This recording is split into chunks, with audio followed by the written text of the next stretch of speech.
Buenos días, Carrillo, aquí Nico Wiñaski lo saluda en el programa de esta semana.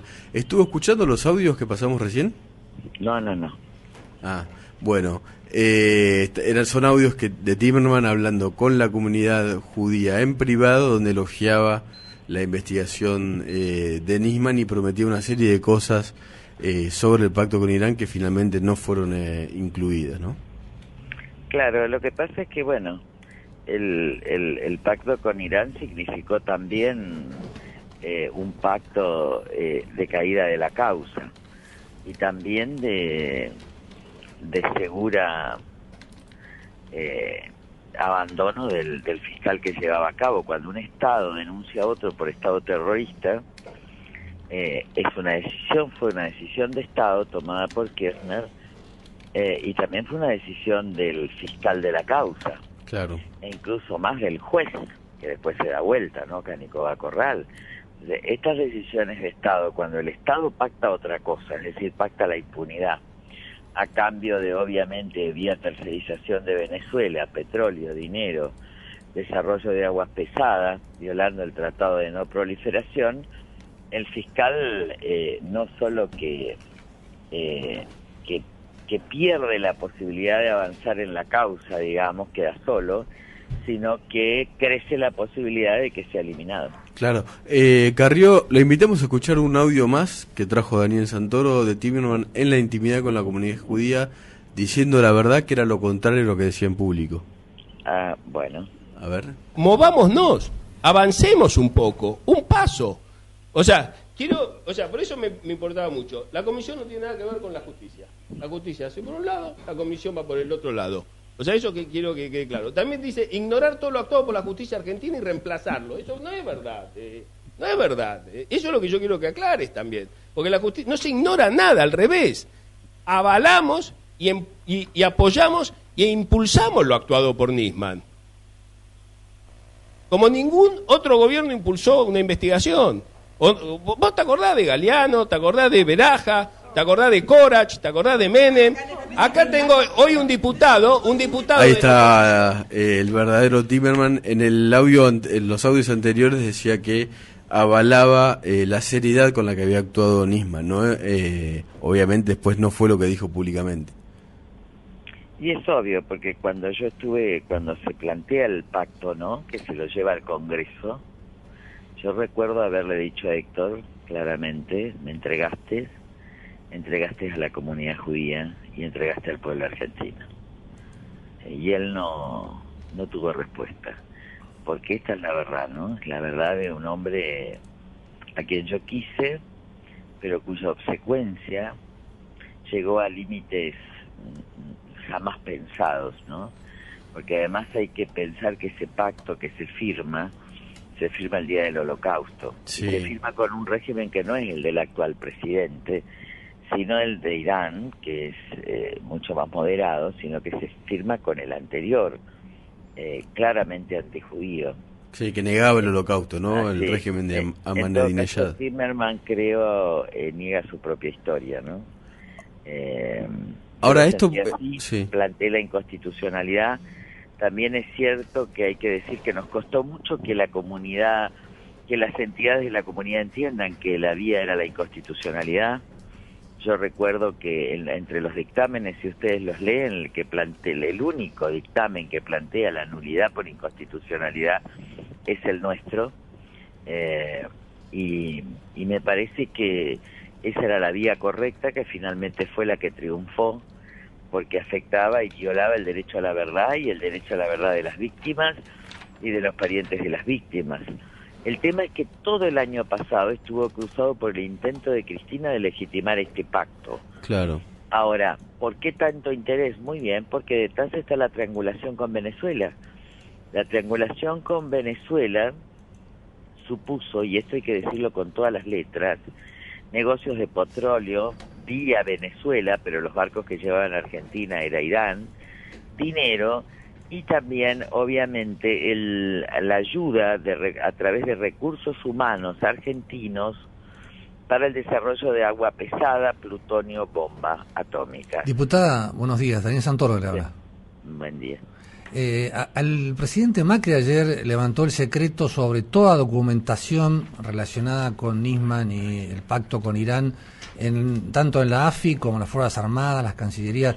Ustedes van a pedir ahora, porque Timerman en los audios dice que es mentira lo que había dicho Eliachev, de que las negociaciones se habían comenzado en el 2011 en la reunión de Alepo, que recién comenzaron cuando la presidenta anunció en Naciones Unidas en el 2012 este acercamiento. Entonces, ustedes van a pedir la documentación secreta que pueda haber en la Cancillería y la documentación que pueda haber en la Comisión Nacional de Energía Atómica para ver si hubo algún tipo de contacto, de reunión entre científicos argentinos e iraníes en Venezuela.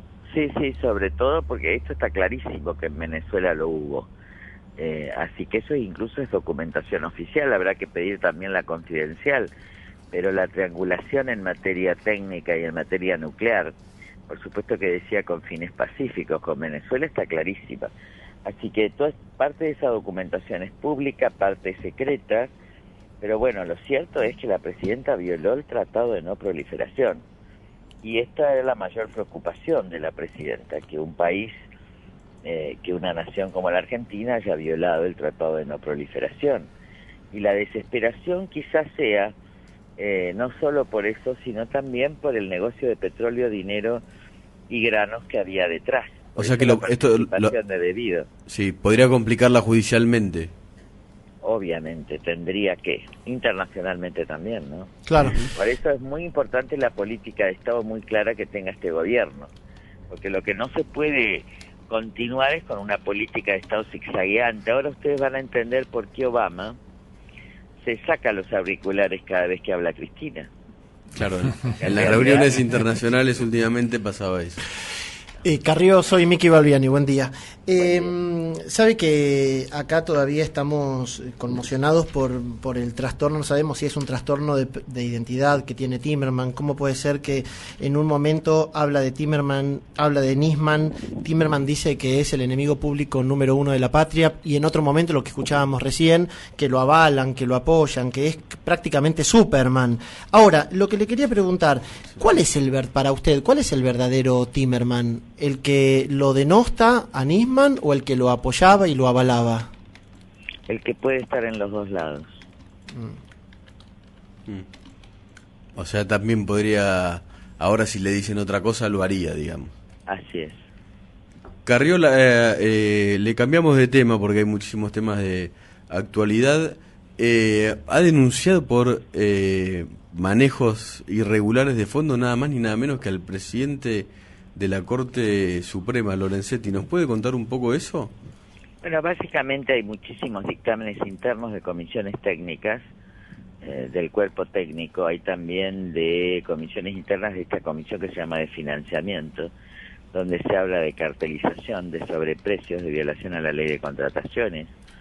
Y esto era manejado por March, quien maneja actualmente también el presupuesto de la Corte. De modo tal que el enriquecimiento ilícito va también para Marchi.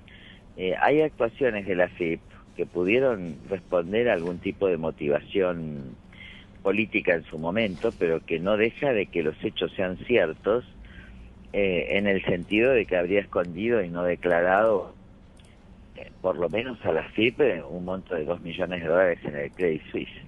Como este hombre el presidente de la Corte Suprema, usted está diciendo que no declaró $2 millones. Por lo menos esto es lo que dice el informe de la FIP.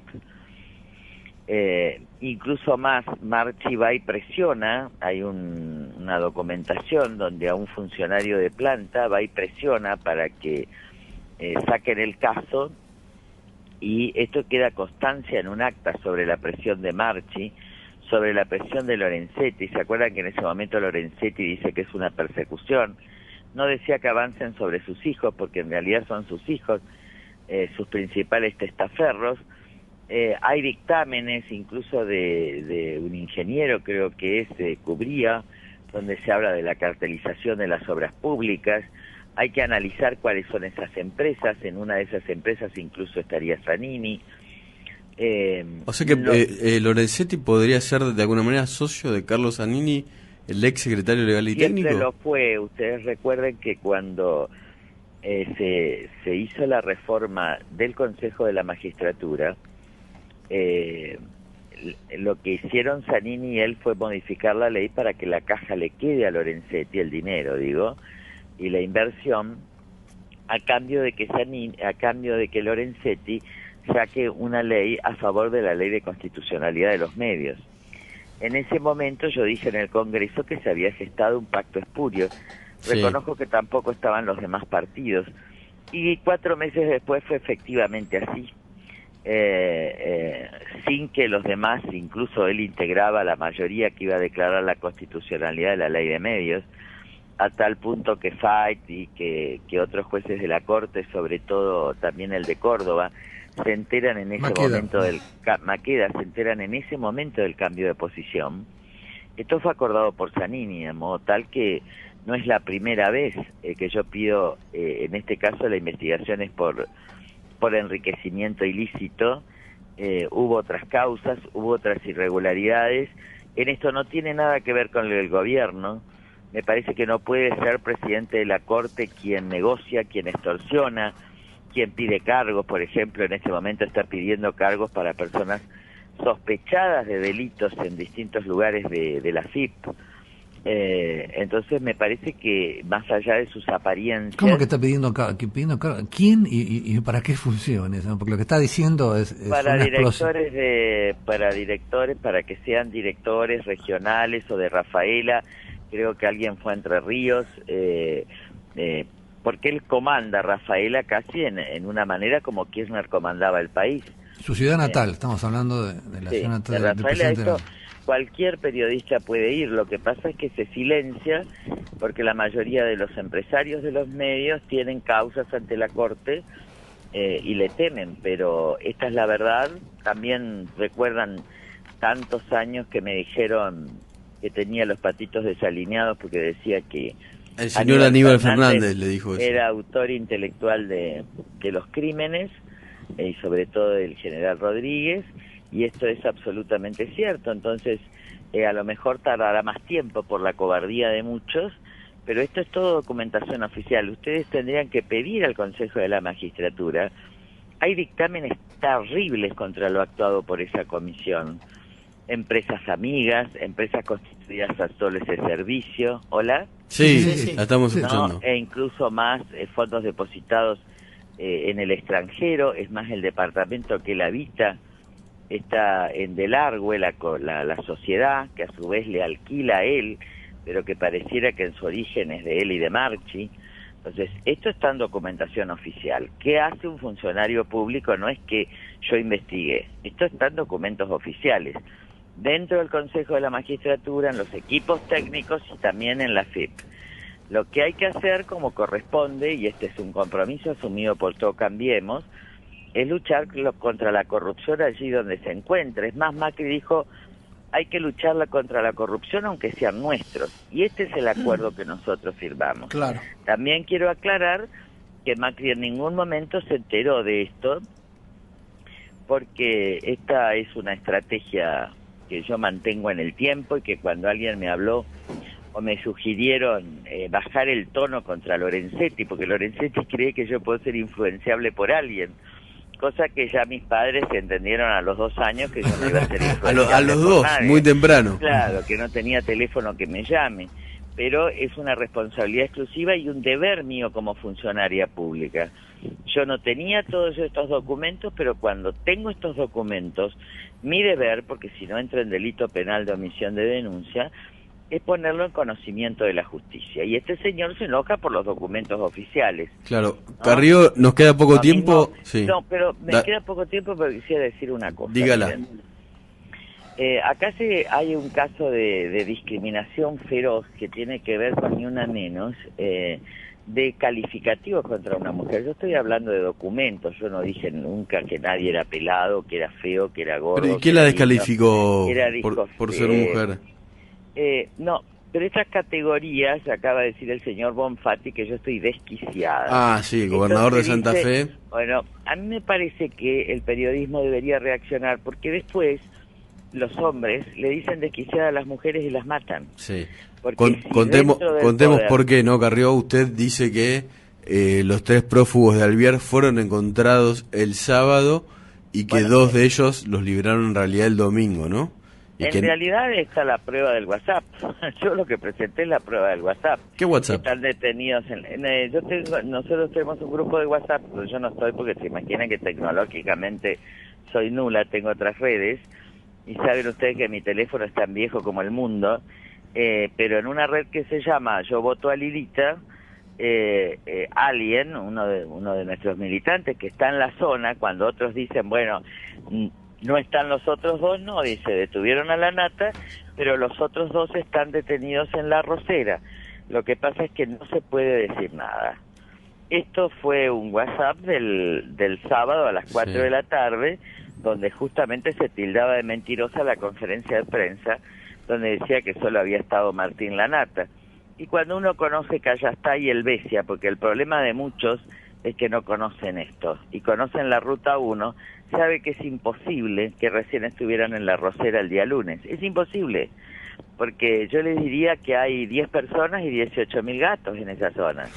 Es decir, que no es la vieja fundación de Santa Fe. Sí. Era imposible que no lo supieran. Claro, entonces usted acusó al gobierno de Santa Fe y el ex gobernador dijo que está desquiciada y que la va a denunciar. A mí no me preocupa que me denuncien, me han denunciado todos los corruptos de este país y yo he acusado a Bonfatti de dejar penetrar el narcotráfico a un punto tal de tomar todo Rosario y prácticamente todo Santa Fe, y he tenido razón. A mí lo que me preocupa son los calificativos, no por mí, se imaginan que a mí no me puede afectar Bonfatti, porque yo no hablo de las características físicas o las condiciones, hablo de hechos. Ellos tienen que contestar con hechos y no con descalificaciones, porque en un hombre, cuando se enoja con una mujer, le puede decir desquiciada, pero si la tiene cerca la puede matar. Lo digo porque el ejemplo del poder baja. Entonces, como se trató así durante muchos años, a mi persona, que no tiene, también a Cristina, ¿no? En muchos casos uno escuchaba cosas terribles. Sí. Me parece que hay que hablar de hechos. Si me quiere decir que soy una criminal, yo no tengo problema, me muestra los hechos y yo me defiendo. Pero yo estoy hablando de hechos, no estoy hablando de características personales, ni de excesos personales, ni de amantes, ni de desquicios. Yo estoy hablando de hechos, que ese señor sí tenía relaciones y había pactado con la policía para controlar el narcotráfico y le balearon la casa. Sí, la última le pido en un minuto real porque acá me están matando. Pero yo me desperté por ustedes. No, ya lo sabemos y le agradecemos, le agradecemos. Mi sacrificio personal ha sido extraordinario para vos. Gracias, Carrió. ¿Cómo cree que va a seguir el caso de Efedrina con los 3 detenidos y Pérez Corradi, el posible autor intelectual del triple crimen? No es imposible. El autor intelectual es Aníbal Fernández. ¿Y Pérez Corradi entonces qué fue? Y Pérez Corradi junto con Aníbal Fernández, pero Aníbal Fernández y Pérez Corradi son lo mismo, y Máximo de la CIE. Ajá. Ahora, ¿cómo cree que va a seguir el caso? Tiene 30 segundos a pesar del sacrificio personal. Pregúntele a Servinia de Cubría, que tiene todos los elementos de prueba y no avanza. No avanza contra Aníbal Fernández y tendría que avanzar. Pero hay dos casos, son dos casos. Ella tiene efedrina del Cedronar, hay que investigar efedrina por contrabando, ahí entra Aníbal Fernández. Pérez Corradi tiene que derivar para que la justicia federal determine si un ministro del Poder Ejecutivo Nacional ha sido el autor intelectual de todos los crímenes, incluido Unicenter. Lo que dice la Nata, y es muy importante, es algo que yo no tenía el dato de la dirección concreta, y es que en la armería de Florencio Varela se entregaron las armas que después aparecieron en los 3 crímenes, por autorización del RENAR.